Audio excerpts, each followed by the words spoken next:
welcome to Driving to the Hoop Basketball Diaries. I'm Clint. Nice cold day, about 25 degrees here according to the car's thermostat here in Rochester, New York. Former home of the Rochester Royals, an old team back in the day. Just was thinking this week, it's my birthday this week. I'll be turning the big 41. So I was thinking about players that were over 40 and up, we'll say. And if you were to start an all-time starting five over 40 team, I think this has probably been done several times. But again, it is my birthday, so I wanted to do a video on it. So jumping right in, just a couple of honorable mentions. The oldest player ever was Kevin Willis. For a long time, it was Robert Parrish, and he played at a pretty high level, kind of consistently for a long time. You know, Moses Malone, I don't think he might have been 39 or 40 when he retired, but he played a long time because he comes straight out of high school. But Kevin Willis come back, I think he was with the Dallas Mavericks, and there's actually footage of it, the game, and he had a solid game. I don't know why he didn't pick up more minutes than he did that game. I think he was like 3 for 4 or so, you know, and 3 or 4 rebounds in just a couple minutes of play. So I mean, the guy was like 45 or 46 years old when he come back, maybe 44, 45. I'd have to look that up. But oldest player ever come back, played a game or 2 or 10. I don't remember how many it was, but not horrible. They just didn't really give him a chance. They probably thought he was a liability. Plus, I don't know the injury situation. He may have got injured at practice, and they were like, no, you're done. And again, Robert Parrish was a guy who was forever the oldest player in NBA history. He was 42, 43 when he retired. And I remember he started playing before I was born, and then he was playing well into high school for me. Like, I think he retired in 96 or 97 with the Bulls, because I remember him running they called it the slowest fast break ever, and it was Chief got open on a break and they kicked it out, and it was super slow. It looked like an old man jogging down the court. He got a little dunk, and it's kind of funny how they talked about that.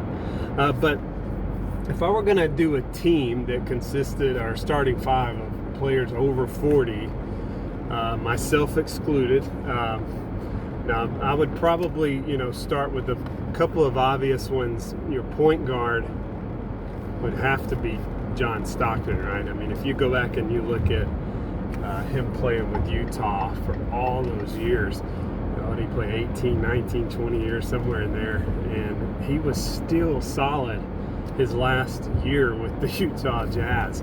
I think they made the playoffs that year. I could be wrong, but he was just always solid, very fit player, very strong, had huge hands for his size, just built to play point guard, had that basketball IQ, shot a high percentage, good assist to turnover ratio, that kind of thing. And of course, he's the all-time leading assist leader, and he'll probably never lose that.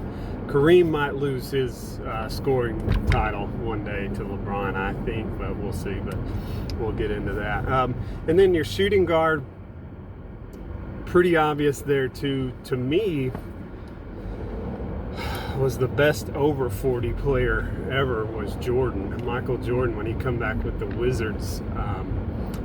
He played 2 seasons there, and when he retired, he was 40 years old.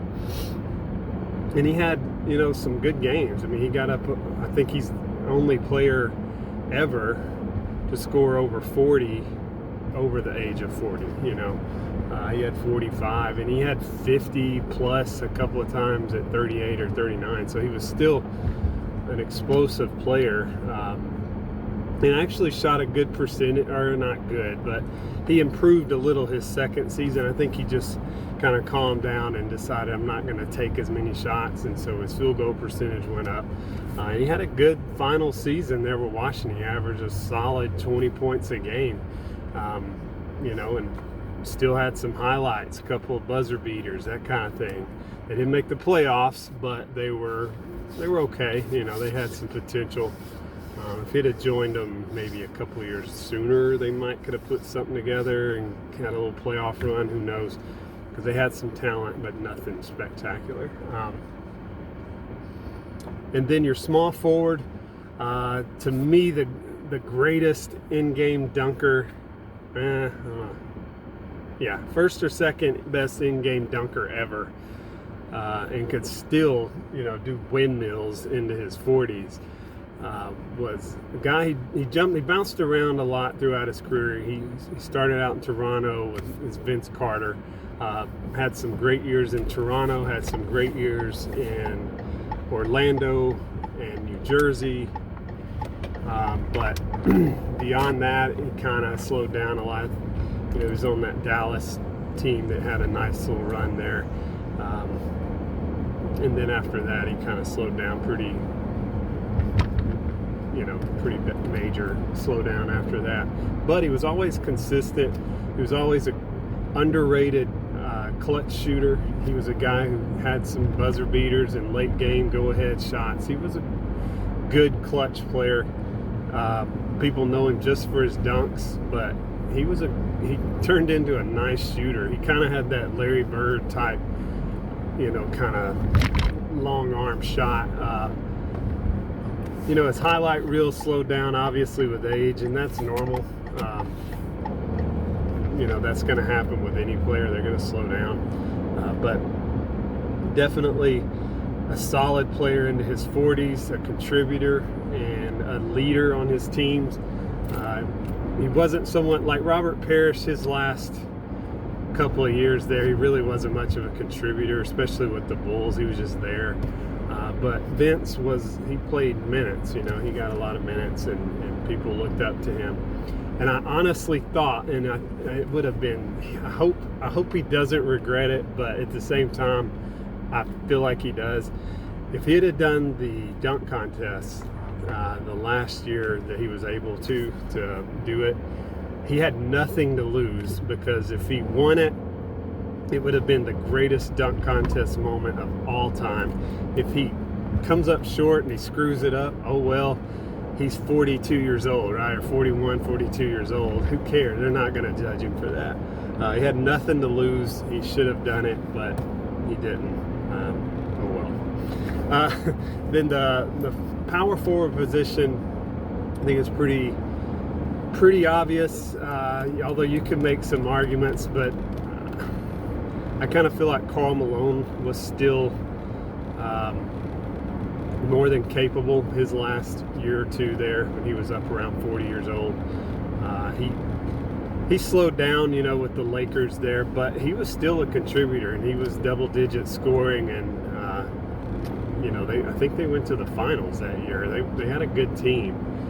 They just couldn't put it all together at the end there, and they were aging a little bit. The Lakers were at that point. But Karl Malone, throughout his career, a consistent 30-point per game player for several years. If it hadn't been for Michael Jordan, he would have led the league in scoring so many times. And that's why, and he played a lot of 80-plus game seasons, a lot of 82 game seasons actually. I mean, he was tough. He played injured, and he was so tough he didn't get injured a lot because he trained so well. He was so big. He was built like a bodybuilder, and that's why he was able to be effective way into his career. You know, 15, 20 years in his career, he's still a great player. And then finally, the captain, you know, I mentioned him earlier, coming in at your center. He was still effective in his 40s, played with the Lakers there towards the last, I guess, 15 years. He played about 20 seasons, and then last 15, he was with the Lakers. And he, you know, the last couple of years, he was still effective. 85, he won NBA Finals MVP. 88, he battled the Detroit Pistons. And then in 89, they made it to the finals, and Magic got hurt. Kareem really, I mean, he tried. He was in there battling with Lambeer and Mahorn and all those guys, and he really wanted, to have that last moment. Of course, it didn't happen in Detroit. I think swept them 4-0, but he tried, and if it had been 10, 15 years earlier, he would have, they would have lost some games. Detroit would have, I assure you. But by the time he was 42 years old, 43, whatever, he couldn't carry the team like he once did. So anyway, just some thoughts. It's my birthday this week. I'm turning 41, and I just wanted to do a video on the top 5, our starting 5, I guess you could say, over 40 players. And just your thoughts. Leave some comments, and I hope you have a great holiday, and we'll see you soon. Have a good New Year as well.